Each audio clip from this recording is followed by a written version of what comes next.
korelasi permintaan Daud kepada Tuhan dengan kekristenan di akhir zaman. Ya, di situ dikatakan di dalam sekali lagi kitab Mazmur pasal yang ke-27, satu hal yang kuminta kepada Tuhan itulah yang kuingini, ya, diam di rumah Tuhan seumur hidupku dan menyaksikan kemurahan Tuhan dan menikmati bait-Nya. Jadi kerinduan Daud adalah ia rindu sekali untuk bisa selalu berada di rumah Tuhan seumur hidup. Itu 3 permintaan Daud, ya, hingga saya katakan korelasi yang keterkaitan apa, ya, konteks apa untuk akhir zaman ini dengan kita sebagai gereja Tuhan yang hari ini berada terus menggenapi hidup di dalam menunggu penggenapan nubuat-nubuat di dalam firman Tuhan, ya.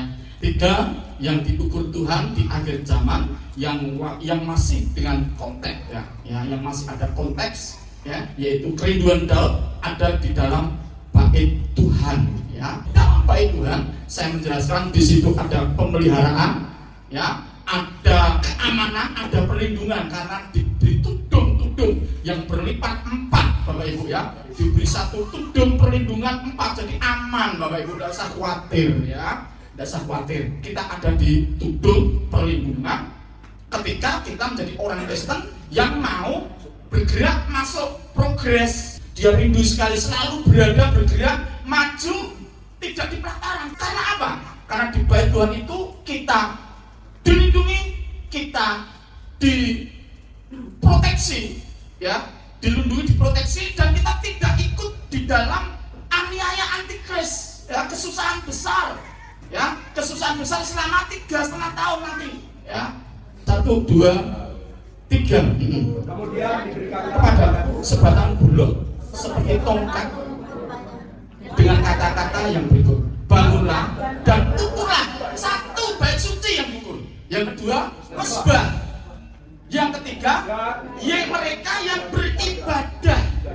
Jadi yang diukur itu ada 3, ya. 1, bait suci. 2, mesbah. 3, ya.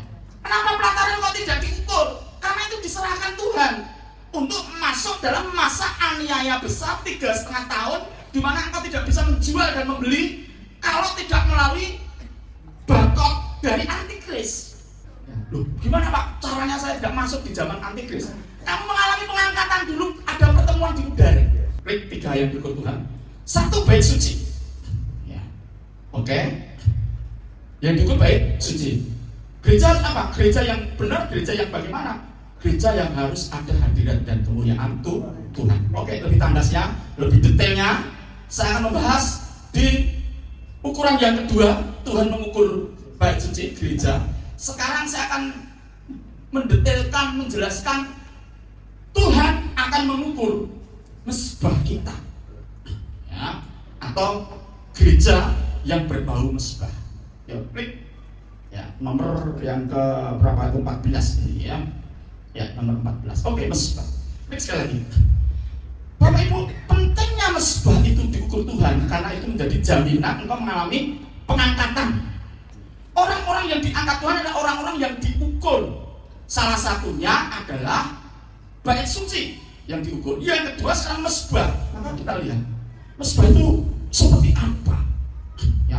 Apakah mesbah itu dibuat begitu saja? Tidak.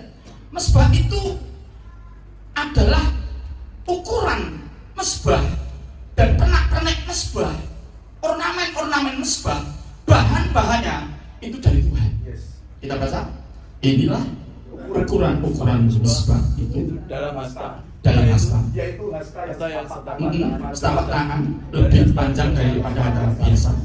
Paritnya adalah 1 hasta dalamnya dan 1 hasta lebarnya, dan sekeliling parit itu ada tepi yang tingginya 1 jengkal, dan inilah tinggi mesbah itu. Jadi betul-betul fix. Ukuran tidak boleh sedikit pun lebih atau kurang, karena mesbah itu tipologi dari tipologi itu. Artinya mesbah itu artinya adalah pengorbanan Tuhan Yesus Kristus yang disembelih, yang disalib seperti domba yang tersembelih. Itulah Yesus Kristus. Maka Bapak Ibu yang terkasih dalam Tuhan, sedemikian Tuhan detail mengukur mesbah sehingga setiap gereja yang betul-betul memenuhi syarat untuk melayani pengangkatan, ya, baca klik sekali lagi. Keluaran pasal yang ke 29. Yes, kita baca. Keluaran 29 ayat 36. Tiap-tiap hari harus mengolah seekor lembu jantan menjadi korban penghapus dosa untuk mengadakan perdamaian, dan haruslah kau sucikan mezbah itu dengan mengadakan perdamaian baginya. Haruslah kau mengurapinya untuk menguduskannya. Lihat ayat yang ke-37. 7 hari lamanya engkau harus mengadakan pendamaian bagi mezbah itu. Haruslah engkau menguduskannya, maka mezbah itu akan menjadi maha kudus. Mezbah itu akan menjadi maha kudus. Lanjutkan. Setiap orang yang kena pada mezbah itu akan menjadi kudus. Saudara, kekudusan kita kalau mengacu kepada ayat ini adalah karena kita selalu dikuduskan oleh mezbah. Kekudusan kita karena kita disentuh, ya, dijamah oleh mezbah. Oleh apa? Oleh korbannya Yesus. Kita itu dikuduskan bukan karena perbuatan baik kita. Amin. Halo? Ya? Tidak. Tapi kita dikuduskan karena kita percaya pada korban yang selalu diolah. Lihat. Engkau mengolah seekor lembu jantan menjadi korban penghapus dosa. Tidak ada orang yang bisa menghapus dosa. Siapapun dengan perbuatan baikmu. Siapa yang bisa menghapus dosa itu? Yang bisa menghapus dosa adalah pengorbanan Tuhan Yesus. Jadi Tuhan Yesus ibarat penghapus. Mezbah itu akan menghapus semua dosamu sesuai ayat ini. Ya, siapa yang menghapus itu? Mezbah itu harus ada seekor lembu jantan yang menjadi korban penghapus dosa untuk mengadakan pendamaian. Jadi siapa yang membuat engkau kudus? Itu adalah karena mezbah kita. Amin. Yuk kita lihat klik berikutnya, Bapak Ibu. Yes. Inilah yang harus kau olah di atas mezbah itu. 2 anak domba berumur setahun tetap tiap-tiap hari. Oke. Klik sekali lagi. Lihat. Tokoh Alkitab yang mengutamakan mezbah tahu mendemonstrasikan hidupnya dengan mezbah. Kita baca cepat saja ya. 1 adalah Nuh. 2 adalah Abraham. Ketika adalah Ishak. 4 Yakub, Musa, Daud dan sebagainya. Semua tokoh-tokoh Alkitab itu hidupnya tidak pernah lupa membangun mezbah. Amin. Kenapa?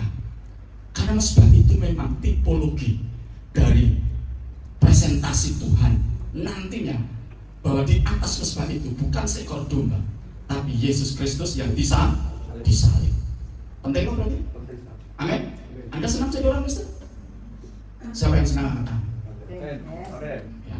Amin. Hidup Anda karena kasih karunia.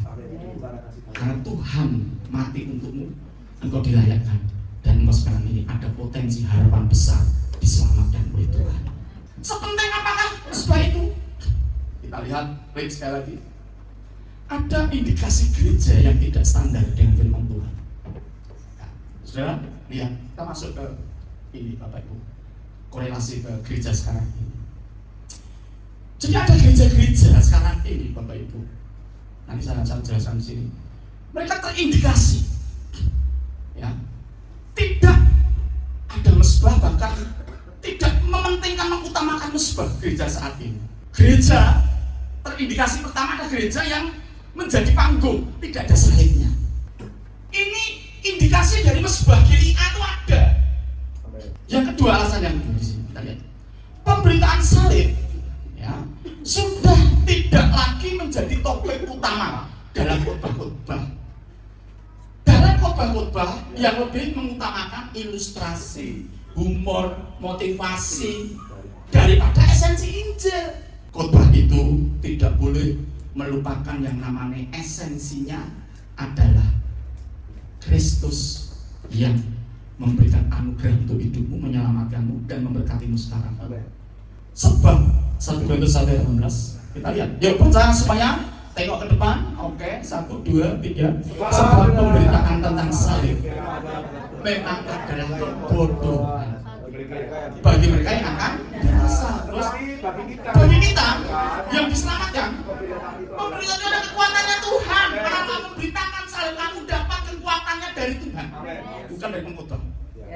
Amin. Amin. Kalau motivasi, harapan itu dari pendeta. Tapi kalau teologi salib, engkau suka mendengarkan teologi, pengajaran-pengajaran yang kuat, kau dapat kekuatan dari Tuhan. Amin. Yes. Dan saya yakin besar kita siap mati syahid kalau memang kita diizinkan tidak mengalami pengangkatan. Ya. Sekarang yang diukur yang berikutnya tadi apa? Baik Allah. Yang kedua mesbah. Sekarang yang diukur yang ketiga adalah orang yang beribadah. Siapa saja ya yang mengalami lecture pengangkatan? Siapa? Ini dicari, dipilih adalah orang-orang yang mengikuti ibadah demi ibadah. Bertumbuh apa enggak? Ibadah di sini. Ya. Bertumbuh enggak? Ikut GIA bertumbuh enggak? Tujuan ibadah. Jadi yang masuk orang yang diukur adalah orang yang mengikuti ibadah. Sekarang kita melihat, mendeskripsikan apa itu tujuan ibadah. Tujuan ibadah akan merespon panggilan Tuhan untuk mengenal Tuhan lebih dalam. Kalau kamu bisa mengenal Tuhan yang tidak kelihatan itu tercapai dan kamu mengalami pengangkatan. Ibadah adalah kehendak Allah. Sebagaimana Allah memanggil Israel keluar dari Mesir. Ingat itu. Dasarnya adalah kehendak Allah. Ibadah itu adalah kehendak Tuhan. Ibadah yang salah yang terakhir. Yuk. Ada ibadah-ibadah yang salah. Nih, kalau esensinya ini, tapi tentang waktu ya, entah ya, 15,5 jam. Ibadah-ibadah yang salah. Satu, ibadah mencari keuntungan. Maka ini diukur, tapi motifnya ini terus. Kayak orang bertumbuh, pasti kamu terlempar, tereliminasi. Orang masuk pengangkatan, tapi kecemplung melalui antikris. Ibadah yang mencari keuntungan adalah ini. Percekcokan antara orang-orang yang tidak lagi berpikir sehat dan yang kehilangan kebenaran. Mereka mengira ibadah itu adalah suatu sumber keuntungan. Memang ibadah itu kalau disertai rasa cukup memberi keuntungan. Amin. Ditandaskan oleh Paulus, disimpulkan kita tidak dapat sebab kita tidak membawa sesuatu apa dalam dunia dan kita pun tidak dapat membawa apa-apa keluar. Ya, kita dilahirkan tuh maksud protokol anaknya Pak Bagas. Udah, orang gak apa-apa. Yang penting Gusti Allah itu mengizinkan anaknya Pak Bagas keluar kuwi ora nek jase. Pucuk, ya toh, udah titik. Ngerti? Udah. Terus ditekankan. Demikian nanti kamu pulang ora nggawa apa-apa makno. Makanya kalau ibadah itu jangan punya motif mencari keuntungan. Jangan mencari keuntungan di dalam ibadah. Yang berikutnya ibadah yang tidak berkenan. Nah, satu, tidak boleh mencari keuntungan. Sekarang ada ibadah-ibadah yang tidak berkenan.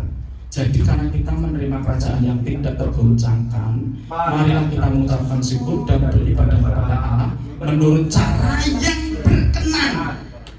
Menurut cara yang berkenan, dengan hormat dan takut, sebab Allah kita adalah api.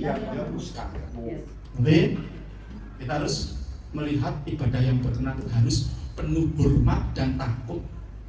Amin. Dengan Tuhan. Terakhir, nah, nih, setiap orang ibadahnya itu diuji karena Tuhan adalah api. Semuanya diuji Tuhan karena Tuhan adalah api. Dibakar siji-siji. Ngangkon diobong saya. Bias. Ya. Obong, tapi awake ora. Bagus. Agnes dibakar. Jonathan, Joseph dibakar, semua dibakar. Semua dibakar. Diuji dalam kehidupan kita. Yuk kita baca yang terakhir. Ya. 1, 2, 3. Sekali kelak pekerjaan masing-masing orang akan nampak. Karena hari Tuhan akan menyatakannya. Sebab ia akan nampak dengan api. Dan bagaimana pekerjaan masing-masing orang akan diuji oleh api itu. Jika pekerjaan yang dibangun seseorang tahan uji, ia akan dapat upah. Jika pekerjaannya terbakar, ia akan menderita kerugian. Tetapi ia sendiri akan diselamatkan. Tetapi seperti dari dalam api. Tidak tahukah kamu bahwa kamu adalah baik Allah dan bahwa Roh Allah dihidup di dalam kamu. Tapi ujian akan datang, uji siji. Dengan ujian persoalan, masalah, ekonomi, penyakit, kita diuji. Malam itu ujian api seperti itu, kita diuji semuanya untuk menyatakan motifmu tuh yang asli esensinya gitu, ya tendensinya apa atau ibadah di sini diuji, dibakar, ya toh. Wah ini luar biasa, ya diuji semuanya, tapi tetapnya ya tetap luar biasa, ya kekurangan sudah tetap, penyakit yang masuk dan itu kita tuh diuji, tapi masih saja kita percaya dengan Tuhan. Amin. Tetap saja kita setia, ya. Maka saya katakan, oh gereja itu kurang apa? Kamu sakit, kita sediakan obat. Kamu kekurangan, kita siap juga bisa membantu. Kamu butuh apa? Kamu untuk di rumah Pak. Ya, kalau cuma kamu hanya pengen punya beras, gereja siap memberi beras. Ya, kalau memang kamu kekurangan, karena saya tidak mau kalian itu murtad karena tidak ada beras. Kamu murtad karena kamu sakit. Amin. Selain setia pada Tuhan. Amin. Kasih kemuliaan untuk Tuhan kita. Haleluya, mari sama berdiri. Haleluya. Tak selalu